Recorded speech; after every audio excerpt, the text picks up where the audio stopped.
गोपिका जीवनस्मरणं गोविन्द गोविन्द सद्गुरु विठ्ठलदास महाराज की जय. பிரம்மனார்த சம்வாதமாக இவர் ஜெகத் சிருஷ்டியை சொல்லும்போது இந்த பஞ்சபூதங்களை உண்டாக்கினாரே, அந்த பஞ்சபூதங்கள், இந்த தன்மாத்திரைகள், அந்த ஞானேந்திரியங்கள், இதை பற்றி விஸ்தாரமாக தான் ஆரம்பிக்கிறார் இந்த அத்தியாய ஆரம்பத்தில். வாச்சார் வன்னே முகம் க்ஷேத்திரம்னு பரபிரம்மஸ்வரூபமாக இருக்கக்கூடிய பகவான்கிட்டேருந்து உண்டானது இந்த ஆகாசம். இந்த ஆகாசத்தினுடைய தன்மாத்திரானது சப்தம். இந்த சப்த சஞ்சாரம்லாம் பார்த்தீங்கன்னா இந்த ஸ்பேஸில் தான் ஆறுது, அது இருந்தால் தான் நடக்கும். அதனால் இந்த ஆகாசத்தினுடைய தன்மாத்திரமாகிய சப்தம், இந்த சப்தத்தை ரிசீவ் பண்ணிக்கணும்னு ஒரு ஜீவன் வேணும்னா அதுக்கு ஒரு ஞானேந்திரியம் வேணும். அதுதான் இந்த காது அப்படின்ற இந்த ஞானேந்திரியத்தை உண்டாக்குறார். அடுத்தது அந்த ஆகாசத்துலேருந்து இன்னொன்று உண்டாருது, அதுதான் வாயு. அந்த வாயுனுடைய தன்மாத்திரை என்னன்னா ஸ்பர்ஷம். இங்கே என்னன்னா ஒவ்வொரு பஞ்சபூதத்துக்கும் அதுக்கு முன்னாடி இருக்கிற தன்மாத்திரையும் ஆட் ஆகிட்டே வரும். இப்போ ஆகாசத்துக்கு சப்தம் மாத்திரம்தான், அதுக்கு ஸ்பர்ஷமும் கிடையாது, ஒன்றும் ஆகாசத்தை தொடவ முடியும். அதில் தான் நம்ம இருந்தாலும் அதை தொட முடியாது, ஒன்றும் பண்ண முடியாது. ஆனால் அதுலேருந்து உண்டான வாயு இப்படி வீசினா நம்மளுக்கு தெரியும். அதனால இதுக்கு என்னன்னா, இதுக்கு சப்தமும் ஸ்பர்ஷமும் ரெண்டு தன்மாத்திரை ஆடாருது இந்த வாயுக்கு. வாயு வந்தால் ஸ்பர்ஷமும் தெரியும், வாயு வரும்போது சத்தமும் கேட்கும். அப்படி இந்த வாயுனுடைய தன்மாத்திரையாக இருக்கக்கூடிய ஸ்பர்ஷம் நம்ம தெரிஞ்சுக்கணும்னா அதுக்கு இந்த சர்மம் ஆகிற இந்த தோலை உண்டாகிறார். அடுத்தது இந்த வாயுலேருந்து உண்டானது அக்னி. முன்றே சொன்னது போல இன்னொரு தன்மாத்திரை இதுக்கு ஆட் ஆகுது. இந்த அக்னியினுடைய தன்மாத்திரையானது என்னன்னா ரூபம். அக்னி எரியும் போது நம்மளுக்கு தெரியறதோனோ, இது ஆகாசம் நம்ம கண்ணால் பார்க்க முடியாது, காற்றையும் கண்ணால் பார்க்க முடியாது. ஆனால் இந்த அக்னியை கண்ணால் பார்க்க முடியும், இதை கண்ணால் பார்க்க முடியும், அக்னியுடைய சத்தத்தையும் கேட்க முடியும், அக்னியை சொட்டா நம்மளுக்கு சொல்கிறது. அதனால இந்த மூணு தன்மாத்திரையும் இதுக்கு ஆட் ஆகிடும். இந்த அக்னியினுடைய தன்மாத்திரையாக இருக்கக்கூடிய ரூபத்தை நம்ம தெரிஞ்சுக்கணுன்றதுக்காக நம்மளுக்கு கண் அப்படின்ற ஞானேந்திரியம் உண்டாக்குற. அடுத்தது இந்த அக்னியிலேருந்து உண்டானது ஜலம். இந்த ஜலத்தினுடைய தன்மாத்திரை என்னன்னா ருச்சி. இப்போ முன்பு சொன்னது போல ஜலம்னா இந்த ஜலம் வரும்போது சத்தமும் கேட்கும், ஜலத்தை தொட்டால் ஸ்பர்ஷமும் இருக்கும், ஜலத்தை பார்க்கவும் முடியும். ஆனால் இந்த ஜலத்தினுடைய தன்மாத்திரைய ருச்சி என்னன்னா அது நம்ம நாக்கில் விட்டால் ஜலத்தினுடைய டேஸ்ட்டும் தெரியும். அதனால இந்த ஜலத்தினுடைய தன்மாத்திரையை உணர்வதற்கு நம்மளுக்கு நாக்கு என்ற ஞானேந்திரியத்தை உண்டாக்குறார். இப்போ அக்னியை நம்ம ருச்சி பார்க்கவே முடியாது, அக்னி சுடதான் சுடுமே தவிர அக்னி ருச்சி பார்க்க முடியாது. அதனால இது புது இந்த ஞானேந்திரியம், இந்த தன்மாத்திரை இதுக்கு சேர்றது. அது ஜலத்துக்கு என்னன்னா ருச்சி, அதுக்கு நாக்கு என்ற ஞானேந்திரியத்தை உண்டாக்குறார். அடுத்தது கடைசியாக இந்த ஜலத்திலேருந்து உண்டானது பூமி. அந்த பூமியினுடைய தன்மாத்திரை எதுன்னா கந்தம். இந்த பூமிக்கு என்னன்னா சப்தமும் இருக்கு, அதுக்கு ஸ்பர்ஷமும் இருக்கு, ரூபமும் இருக்கு, ருச்சியும் இருக்கு. இன்னொரு தன்மாத்திரை என்ன ஆட் ஆகுதுன்னா அதுக்கு கந்தம், வாசனை அப்படின்ற தன்மாத்திரை அதோட சேர்றது. அதனுடைய தன்மாத்திரையை நம்ம உணரணுமே ஆனால் அதுக்கு மூக்குன்ற ஞானேந்திரியம். இந்த மாதிரி இந்த ஞானேந்திரியங்கள், இந்த கர்மேந்திரியங்கள், தத்துவங்கள், இவை எல்லாத்தையும் முதல்ல உண்டாக்குறார். பிரம்மதேவனுக்கும் முன்பாகவே இந்த தன்மாத்திரைகள்லாம் உண்டானது. இது எல்லாத்தையும் உண்டாக்கி அடுத்தது பிரம்மதேவனையும் உண்டாக்குறார். அப்பேற்பட்ட பிரம்மதேவன் பகவானுடைய நாபி கமலத்தில் இருந்து கண்ணை திறந்து பார்க்கும்போது அவருக்கு என்ன பண்ணுறதுனே தெரியல. அப்போ இப்படி மேலே தபஹா அப்படின்ற சப்தம் காதில் விழுந்தது. மேலே தபஸ் பண்ண ஆரம்பிக்கிறார். தபஸ் பண்ண உடனே அவருக்கு முதல்ல தெரிஞ்சதே எதுன்னா வேதம். பகவானுடைய மூச்சு காற்றா இருக்கக்கூடிய வேதத்தை தான் முதல்ல கண்டு இருக்கிறார். அந்த வேதத்தில் இருக்கிற வேதோக்த தர்மம், பகவானை முதல்ல ஆராதனை பண்ணுறதுக்காக எடுத்துட்ட தர்மம் எதுன்னா வேதோக்தமாக இருக்கக்கூடிய யாகங்கள். அந்த யாகத்துக்கு உபயோகப்படுறதுக்காக பசுக்கள் அதை உண்டாக்குறார். அந்த யாகத்தில் ஹவிர்பாகம் கொடுக்கணும்னா தேவர்கள் வேணும், அப்போ தேவர்கள் உண்டாக்குறார். அந்த யாகத்துக்கு ஹவிர்பாகம் யாகம் பண்ணணும்னா மனுஷர்கள் வேணும், மனுஷர்கள். இப்படி வேதோக்தமாக ரிக்வேதமாகவும் யஜுர்வேதமாகவும் சாமவேதமாகவும் அதர்வண வேதம், இது எல்லாத்தையும் கலந்து இதில் என்னென்னலாம் இருக்கோ இந்த அத்தனையும் வச்சிருந்தா இந்த ஜெகத்தானதை உண்டாக்கினேன். அதுக்கப்புறம் கந்தர்வர்கள், யக்ஷர்கள், கிண்ணர்கள், புருஷர்கள், அப்புறம் இது வேதத்தில் வரக்கூடிய பித்ருக்கள் எல்லோரையும் இதை வச்சு தான் நான் உண்டாக்கினேன் அப்பேற்பட்ட வேதமே தான் பகவானை ஸ்தோத்திரம் பண்ணுறது. அப்பேற்பட்ட வேதமே ஸ்துதி பண்ணக்கூடிய அந்த பகவானுக்கு நமஸ்காரம் நதோஸ்மி அனந்தாயா அப்படின்னு ஒரு ஸ்லோகத்தில் சொல்லி நமஸ்காரம் பண்ணி, நீ என்னப்பா பகவான் அந்த லீலை பண்ணா இந்த லீலை பண்ணான்னு நம்ம எல்லாரும் சந்தோஷப்படுறோம். பகவான் இந்த ஜெகத் சிருஷ்டியை பண்ணதே ஒரு பெரிய லீலை தான். அதை தான் நான் உனக்கு சொல்லிட்டு இருக்கேன். அப்பேற்பட்ட இந்த ஜெகத் சிருஷ்டியாகக்கூடிய லீலையை உன் காதாகிற இந்த இலையால இந்த அமிர்தத்தை குடி அப்படின்னு சொல்லிட்டு தன்னுடைய புத்திரனா இருக்கக்கூடிய நாரதருக்கு பிரம்மதேவன் உபதேசம் பண்ணிட்டே வரார். அதுதான் இந்த 6வது அத்தியாயத்தினுடைய கதை. மேலே எல்லோரும் கலந்து பாராயணம் பண்ணுவோம். அத ஷஷ்டோத்யாயः ब्रह्मोवाच वाचां वह्नेः मुखं क्षेत्रं छन्दसां सप्तधातवः हव्यकव्यामृतान्नानां जिह्वा सर्वरसस्य च सर्वासूनां च वायोश्च तन्नासे परमायने अश्विनोरोषधीनां च घ्राणो मोदप्रमोदयोः रूपाणां तेजसां चक्षुः दिवः सूर्यस्य चाक्षिणी कर्णौ दिशां च तीर्थानां श्रोत्रमाकाशशब्दयोः तद्गात्रं वस्तुसाराणां सौभगस्य च भाजनं त्वगस्य स्पर्शवायोश्च सर्वमेधस्य चैव हि रोमाणि उद्भिज्य जातीनां यैर्वा यज्ञस्तु संभृतः केशश्मश्रुनखान्यस्य शिलालोहाभ्रविद्युतां बाहवो लोकपालानां प्रायशः क्षेमकर्मणां विक्रमो भूर्भुवस्वश्च क्षेमस्य शरणस्य च सर्वकामवरस्यापि हरेश्चरण आस्पदम्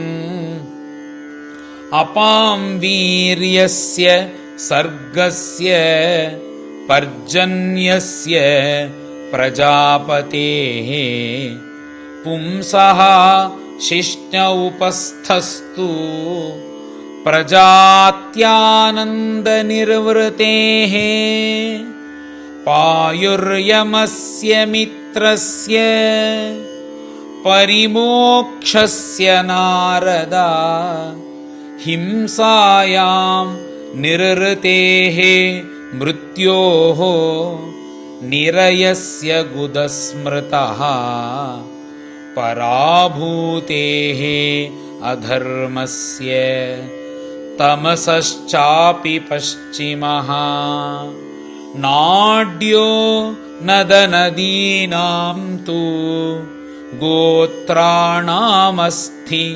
संहतिः अव्यक्तरससिन्धूनां भूतानां निधनस्य च उदरं विदितं पुंसः हृदयं मनसः पदम् धर्मस्य मम तुभ्यं च कुमाराणां भवस्य च विज्ञानस्य च सत्त्वस्य परस्यात्मा परायणम् अहं भवान् भवश्चैव तयिमे मुनयोऽग्रजाः सुरासुरनरानागाः खगामृगसरीसृपाः गन्धर्वाप्सरसो यक्षाः रक्षो भूतगणोरगाः पशवः पितरः सिद्धाः विद्याध्राश्चारणाद्रुमाः अन्ये च विविधा जीवाः जलस्थलनभौकसः ग्रहर्क्षकेतवस्ताराः तडितः स्तनयित्नवः सर्वं पुरुष एवेदं भूतं भव्यं भवच्च यत् तेनेदमावृतं विश्वं वितस्तिम् अधितिष्ठति स्वधिष्ण्यं प्रतपन् प्राणः बहिश्च प्रतपत्यसौ एवं विराजं प्रतपन् तपत्यन्तर्बहिः पुमान् सोमृतस्य अभयस्येषः मर्त्यमन्नं यदत्यगात् महिमैष ततो ब्रह्मन् पुरुषस्य दुरत्ययः पादेषु सर्वभूतानि पुंसः स्थितिपदो विदुः अमृतं क्षेममभयं त्रिमूर्ध्नोधायि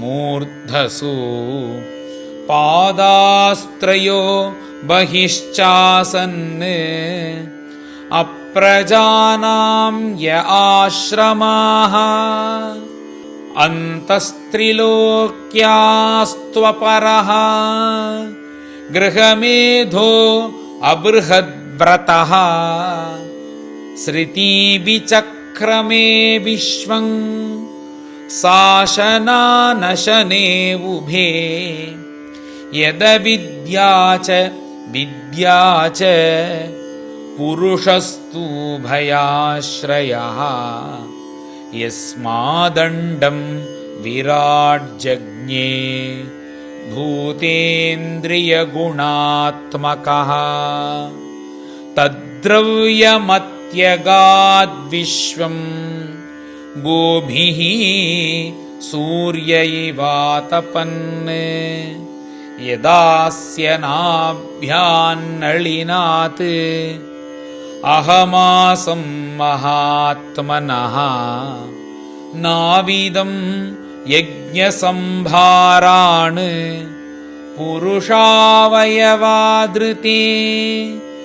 तेषु यज्ञस्य पशवः सवनस्पतयः कुशाः इदं च देवयजनं कालश्चोरुगुणान्वितः वस्तूनि ओषधयः स्नेहाः रसलोहमृदो जलम् ऋचो यजूंषि सामानि चातुर्होत्रं च सत्तमा नामधेयानि मन्त्राश्च दक्षिणाश्चौव्रतानि च देवतानुक्रमः कल्पः संकल्पः तन्त्रमेव च गतयो मतयः श्रद्धा प्रायश्चित्तं समर्पणम् पुरुषावयवैरेते संभाराः संभृता मया इति संभृतसंभारः पुरुषावयवैरहं तमेव पुरुषं यज्ञं तेनैवायजमीश्वरम् ततस्ते भ्रातर इमे प्रजानां पतयो नव अयजन् व्यक्तमव्यक्तं पुरुषं सुसमाहिताः ततश्च मनवः काले ईजिरे ऋषयो अपरे पितरो विबुधा दैत्याः मनुष्याः क्रतुभिर्विभुं नारायणे भगवती तदिदं विश्वमाहितं गृहीतमायोरुगुणः सर्गादावगुणस्वतः सृजामि तन्नियुक्तोऽहं हरो हरति तद्वशः विश्वं पुरुषरूपेण परिपाति त्रिशक्तिधृक् इति ते अभिहितं तात यथेदम् अनुपृच्छसि नान्यत् भगवतः किञ्चित् भाव्यं सदसदात्मकम् न भारतीमेऽङ्गमृषोपलक्ष्यते न वै क्वचिन्मे मनसो मृषा गतिः न मे हृषीकानि पतन्त्यसत्पथे यन्मे हृदौत्कण्ठ्यवता धृतो हरिः सोऽहं समाम्नायमयस्तपोमयः प्रजापतीनाम् अभिवन्दितः पतिः आस्थाय योगं निपुणं समाहितः तं नाध्यगच्छं यत आत्मसम्भवः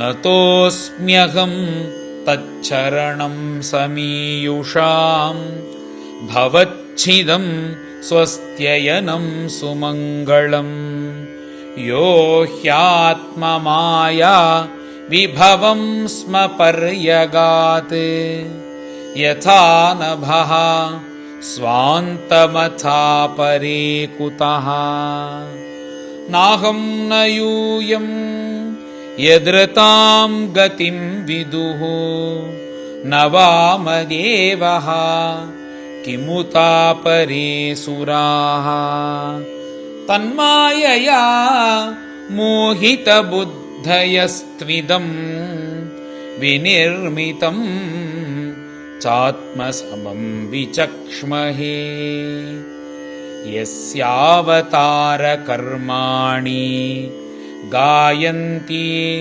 ह्यस्मदादयः नयं विदन्ति तत्त्वेन तस्मै भगवते नमः स एष आद्यः पुरुषः कल्पे कल्पे सृजत्यजः आत्मा आत्मनि आत्मनात्मानं संयच्छति च पाति च विशुद्धं केवलं ज्ञानं प्रत्यक् सम्यक् अवस्थितं सत्यं पूर्णमनाद्यन्तं